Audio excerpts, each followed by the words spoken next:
अरब सागर के तट पर स्थित गुजरात की द्वारिका नगरी। इस नगर का उल्लेख पौराणिक महाकाव्य महाभारत, स्कंद तथा विष्णु पुराणों में मिलता है। यह नगरी हिंदुओं के प्रमुख पवित्र स्थलों में से एक है।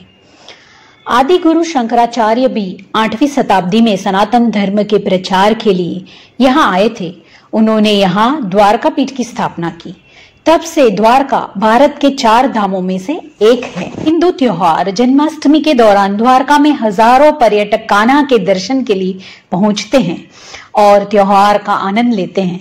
9000 साल पुरानी द्वारिका नगरी का इतिहास और वह समुद्र में कैसे विलीन हो गई, उससे जुड़े रोचक बातों से भरा द्वारका सीरीज का पहला वीडियो हम हमारे चैनल पे पहले ही प्रस्तुत कर चुके हैं।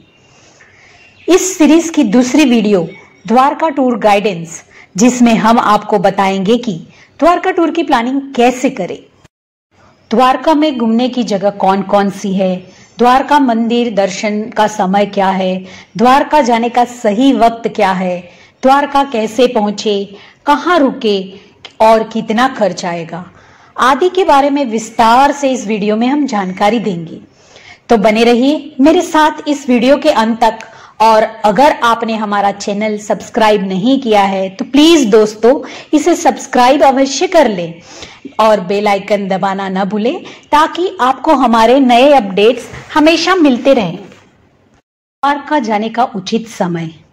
अगर आप द्वारका शहर जाना चाहते हैं तो 2 से 3 दिनों की योजना बना सकते हैं। इतने ही दिन में आप पूरे द्वारका को बहुत ही अच्छी तरह से घूम सकते हैं। अगर बात करें कि आपको किस मौसम में जाना चाहिए तो द्वारका जाने के लिए सबसे उचित मौसम नवंबर से फरवरी तक का होता है, क्योंकि इस दौरान सर्दियों का सीजन चल रहा होता है और टेम्परेचर जो है वो काफी अनुकूल होता है। यहाँ मई से जून तक के महीनों में ज्यादा गर्मी होने के कारण यात्रा करना थोड़ा मुश्किल हो जाता है। वैसे जन्माष्टमी के समय द्वारका में पर्यटकों की काफी ज्यादा भीड़ रहती है।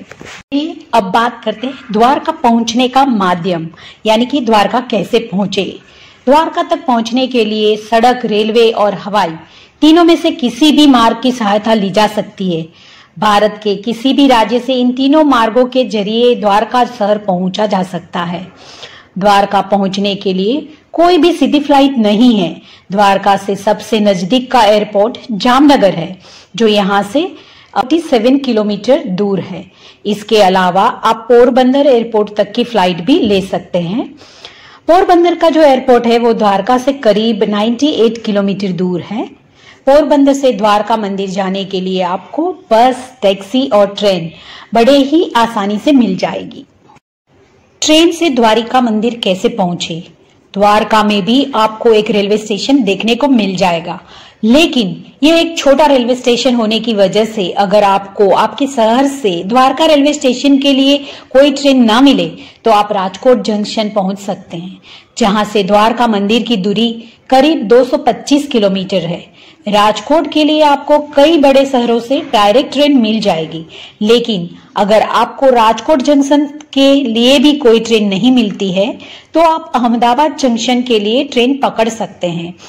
द्वारका मंदिर से करीब 440 किलोमीटर की दूरी पर अहमदाबाद जंक्शन अपने आसपास का काफी फेमस रेलवे स्टेशन है और अहमदाबाद के लिए आपको देश के लगभग 90% बड़े रेलवे स्टेशनों से डायरेक्ट ट्रेन मिल जाएगी। राजकोट और अहमदाबाद रेलवे स्टेशन पर उतरने के बाद आपको वहां से द्वारका मंदिर जाने के लिए ट्रेन के साथ साथ कई सारी बस और टैक्सी भी आसानी से मिल जाएगी, यानी कि अहमदाबाद और राजकोट से द्वारका मंदिर पहुंचने में आपको कोई भी तकलीफ नहीं होगी। एक बार द्वारका स्टेशन पहुंचने पर आपके लिए मंदिर जाना बड़ा ही आसान है, क्योंकि स्टेशन और मंदिर के बीच की दूरी महज 1 किलोमीटर है। बस से द्वारका मंदिर कैसे पहुंचे।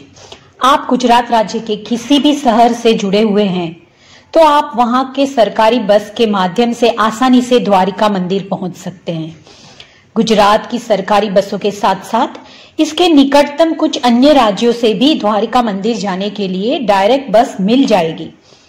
द्वारका देश के लगभग सभी बड़े शहरों से सड़क मार्ग से जुड़ा हुआ है।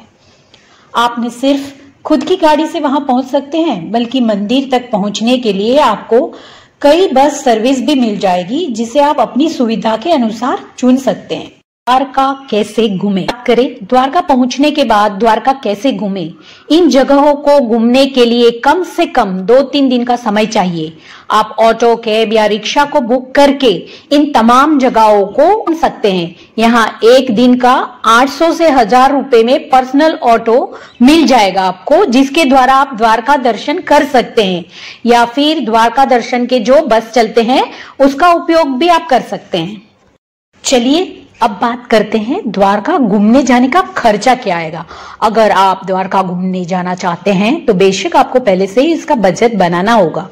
द्वारका घूमने का खर्चा कितना होगा, यह आपके द्वारा वहां तक पहुंचने के लिए चयन की गई यात्रा का माध्यम और वहां पर कितने दिनों के लिए आप रुकने वाले हैं इस पे निर्भर करता है। इसके अलावा गेस्ट हाउस में रुकेंगे या 3 स्टार होटल में, ये भी बहुत मायने रखता है।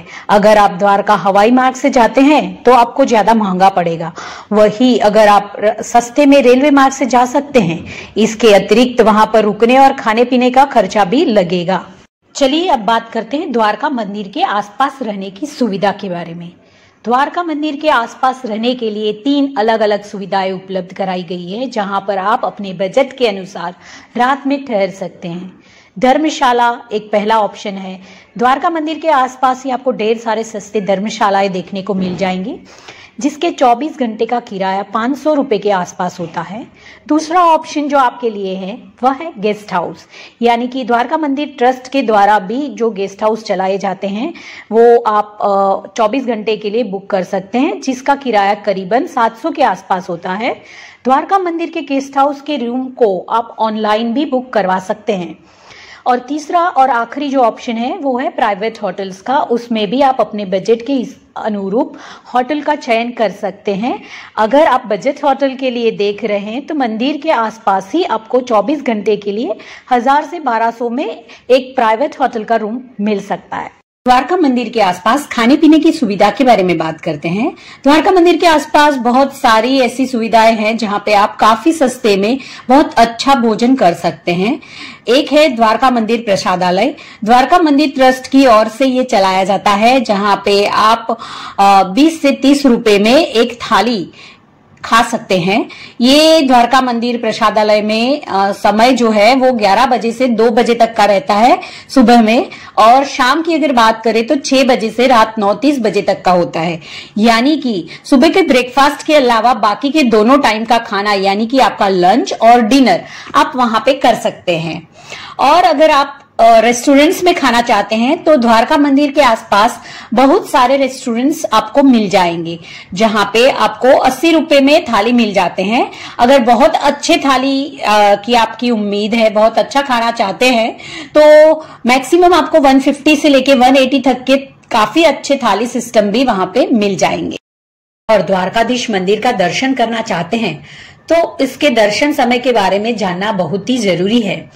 द्वारकाधीश मंदिर जो है वो सुबह 6:30 बजे से खुल जाता है और दोपहर 1 बजे तक वो खुला रहता है।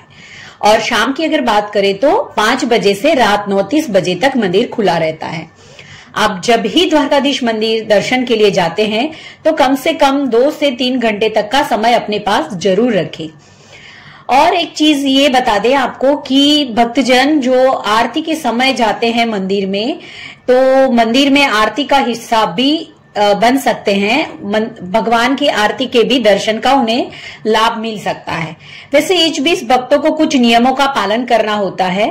मंदिर परिसर में मोबाइल या कैमरा ले जाने की अनुमति नहीं दी जाती है, उसे आपको बाहर ही लॉकर रूम में छोड़ के जाना रहेगा। दोस्तों, ये जो हमारा द्वारका सीरीज का दूसरा वीडियो था, जिसमें हमने ये सब बताने की कोशिश की है कि द्वारका टूर की प्लानिंग आप कैसे करें, उसके लिए क्या क्या चीजें हैं जो आपको ध्यान में रखनी होगी। द्वारका सीरीज का तीसरा वीडियो द्वारका में देखने लायक जगह कौन कौन से और उसके बारे में डिटेल जानकारी लेके हम बहुत जल्दी तीसरा वीडियो अपने चैनल पे लेके आ रहे हैं। दोस्तों, अगर आपने हमारा चैनल सब्सक्राइब नहीं किया है तो उसे सब्सक्राइब अवश्य कर ले, ताकि आने वाले अपडेट्स आपको मिलते रहे। Thanks for watching.